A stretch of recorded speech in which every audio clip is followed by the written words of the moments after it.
Kidney जो होती है हमारे बॉडी के अंदर बहुत इंपॉर्टेंट काम करती है, वो है खून को साफ करना। ब्लड कम गया, ऑक्सीजन कम गई, ऑक्सीजन कम गया, न्यूट्रिशन कम गया और किडनी का साइज श्रिंक होना शुरू होता है। मुझे सबसे पहले यही काम करना पड़ेगा कि पेशेंट की जो शुगर है उसे नॉर्मलाइज करना। आपकी बॉडी में जो खून साफ करने की क्षमता है वो डाउन होनी शुरू हो जाती है। आपकी ये जो घटे हुए लेवल हैं ये दोबारा से बढ़ने शुरू हो जाएंगे।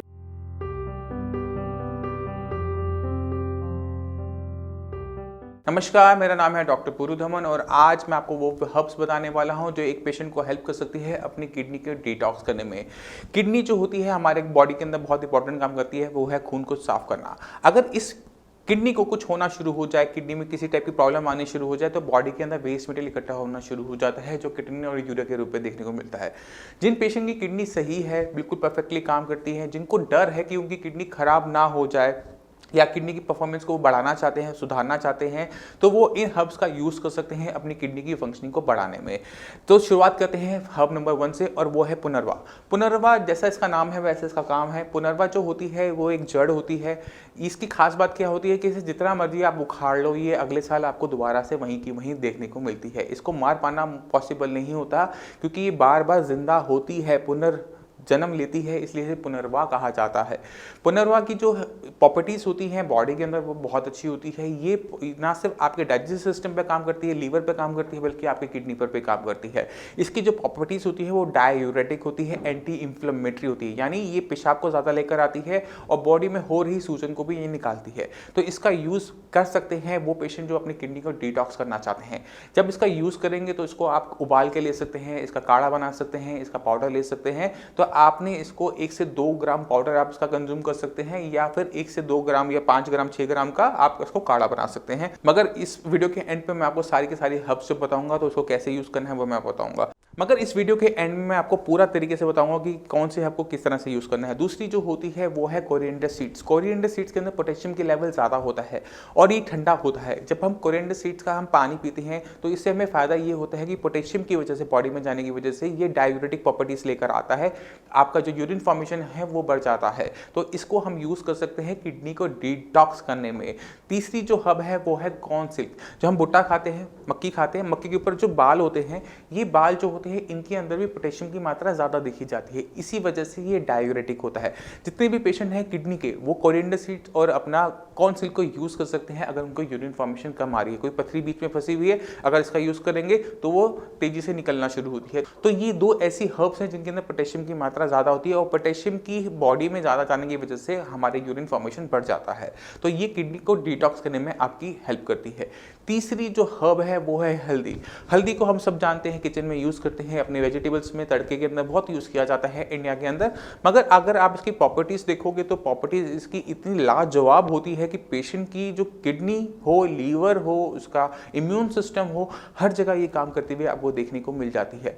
ये जो हल्दी होती है जो हम अपने किचन में यूज़ करते हैं, इसकी एंटी इंफ्लेमेटरी एक्शन की वजह से इसको आयुर्वेदिक मेडिसिन के अंदर बहुत ज़्यादा यूज़ किया जाता है क्योंकि ये जो प्रॉपर्टी होती है पेशेंट की, चाहे वो किडनी हो चाहे लीवर हो, उसको बूस्ट करने में हेल्प करती है। तो हल्दी का यूज़ किया जा सकता है। इसी की एक और नाम से एक और जड़ी बूटी होती है जिसको हम कहते हैं दारू हल्दी। दारू हल्दी की छाल यूज़ की जाती है। ये एक तरफ से ब्राउन, एक तरफ से येलो कलर की होती है। क्योंकि इसका कलर हल्दी जैसा होता है इसलिए इसका नाम दारू हल्दी है।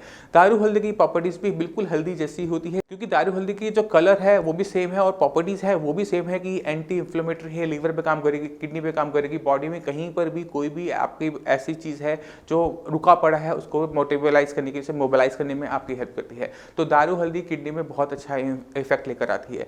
इसके बाद चलते हैं सबसे इंपॉर्टेंट हर्ब, वो है टीनोस्पोरा कॉर्डिफोलिया, जिसे हम गिलोय कहते हैं। गिलोय को आपने आज तक फीवर में यूज़ किया होगा, आपने इसको प्लेटलेट्स बढ़ाने के लिए यूज़ किया होगा, कुछ लोग इसको अपने लीवर में यूज़ करते हैं, बट बहुत कम पेशेंट जानते हैं कि जो इसकी प्रॉपर्टीज़ है वो आपकी किडनी पर भी वर्क करती है। ये आपकी यूरिन की फॉर्मेशन को बढ़ाती है। एंटी इंफ्लेमेटरी होने की वजह से जो सूजन होती है कि जो किडनी के ऊपर आसपास आई हुई होती है, नेफ्रॉन्स पर होती है, उसको घटाती है। तीसरी चीज़ ये क्या करती है कि आपके इम्यून सिस्टम को ये मॉड्यूलेट करती है, ना कम करती है ना ज़्यादा करती है, इम्यून सिस्टम को ताकत देती रहती है। ये जो हर्ब है ये एक तरह से संजीवनी की तरह वर्क करती है, पेशेंट को बहुत ज़्यादा हेल्प करती है।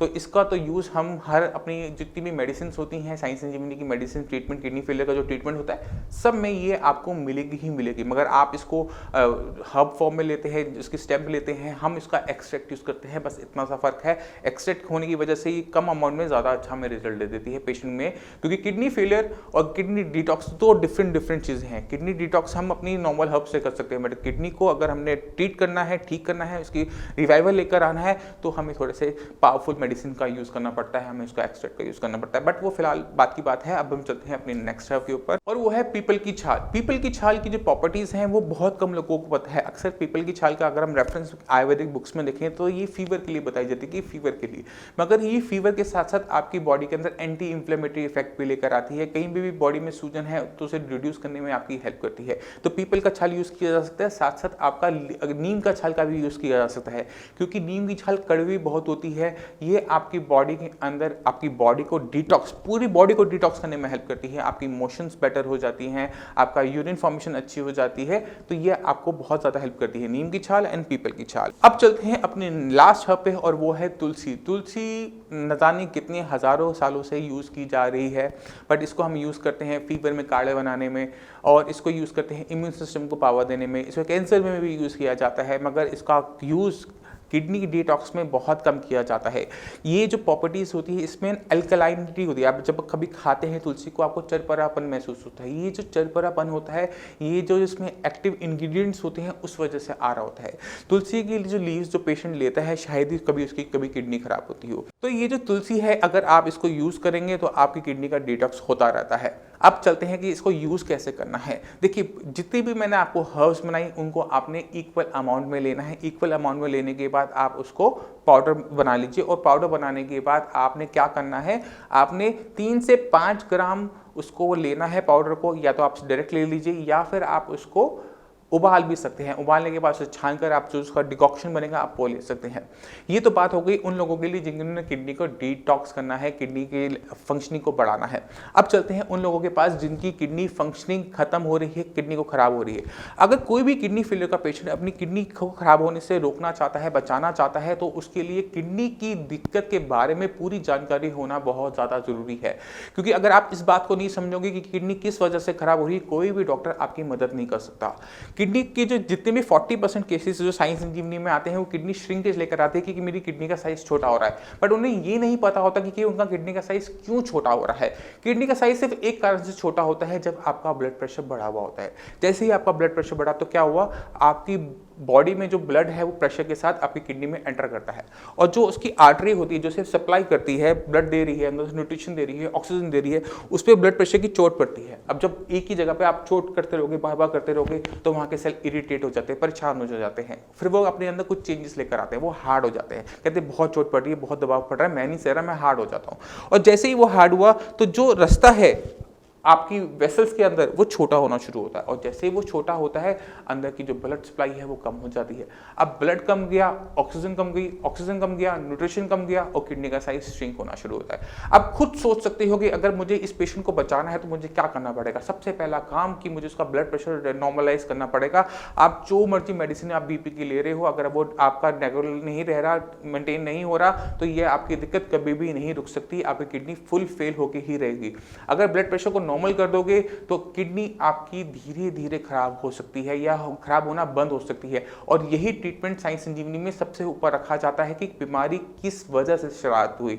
ये नहीं सिर्फ किडनी को डिटॉक्स करवाना, किडनी की मेडिसिन देना, किडनी का सब फंक्शनिंग बढ़ाना, सिर्फ इससे काम नहीं बनता। अगर हम पेशेंट को बहुत अच्छे रिजल्ट देना चाहते हैं तो हमें हर चीज़ पे काम करना पड़ता है। इसी तरह से अगर पेशेंट डायबिटिक है, अगर हम डायबिटीज को अनकंट्रोल रहती है तो पेशेंट की किडनी को खराब होने से कोई नहीं रोक सकता, कोई मेडिसिन, कोई जड़ी बूटी नहीं रोक सकती। क्योंकि आपको समझना पड़ेगा कि हमारी जो किडनी होती है वो एक प्रेशर वॉल्व की तरह काम करती है। जैसे आपके घर में कुकर होता है, जैसे उसमें प्रेशर पड़ता है तो सीटी उसकी उठ जाती है और प्रेशर रिलीज हो जाता है। किडनी के साथ भी ऐसा है, जैसे ही आपकी बॉडी के अंदर शुगर लेवल 200 को क्रॉस किया, आपकी किडनी ने यूरिन फॉर्मेशन में आपके क्या किया, शुगर को रिलीज करना शुरू कर दिया। आप खुद समझो, एक तरह से जो ब्लड आ रहा है उसमें इतनी शुगर है कि जो सेल्स हैं वो परेशान हो रहे हैं कि इतनी शुगर का हम क्या करें। उसकी वजह से आपकी किडनी के अंदर के सेल्स को वीकनेस महसूस होती है। दूसरी चीज क्या हो रही है कि उसे काम ज्यादा करना पड़ा है, दोनों जगह से उसे परेशानी को सहना बहाना बढ़ रहा है, तो इस वजह से क्या होता है, किडनी की फंक्शनिंग धीरे धीरे खराब होनी शुरू हुई। अब ऐसा पेशेंट मेरे पास आएगा, वो कहेगा कि मेरी किडनी को बचा लो, मेरा क्रिएटिनिन बढ़ता जा रहा है, मेरी किडनी फेल होती जा रही है, तो मुझे क्या करना पड़ेगा? मुझे सबसे पहले यही काम करना पड़ेगा कि पेशेंट की जो शुगर है उसे नॉर्मलाइज करना, कि कम से कम जो बॉडी में ब्लड जा रहा है, किडनी तक ब्लड जा रहा है, वो कम से कम किडनी का नुकसान तो ना बचाए, जो नुकसान हो गया वो तो छोड़ दो, और तो नुकसान ना हो। क्योंकि अगर हमने बस इतना ही अचीव कर लिया तो क्या होता है कि जो लेवल 3 है, 4 है, 5 है, वहीं पे स्टेबल हो जाते हैं, आगे नहीं बढ़ते। और ये सबसे इंपॉर्टेंट बात होती है हर किडनी फेलियर पेशेंट के लिए, कि जो इसके लेवल बढ़ते जा रहे हैं डे बाय डे, उनको रोकना। एक बार रुकेंगे तभी तो वो वापस आएंगे, जब वो रुक ही नहीं पाएंगे तो वापस कैसे आएंगे? तो ये बहुत इंपॉर्टेंट है हर किडनी फेलियर पेशेंट के लिए समझना। अगर आपको पॉलीसिस्टिक किडनी है या आपको आईजी नेफ्रोपैथी है, ये दोनों ऐसी बीमारियां हैं जो आपको आपकी जेनेटिक्स जीन्स में मिलती है, आपको पेरेंट्स से मिली हुई है।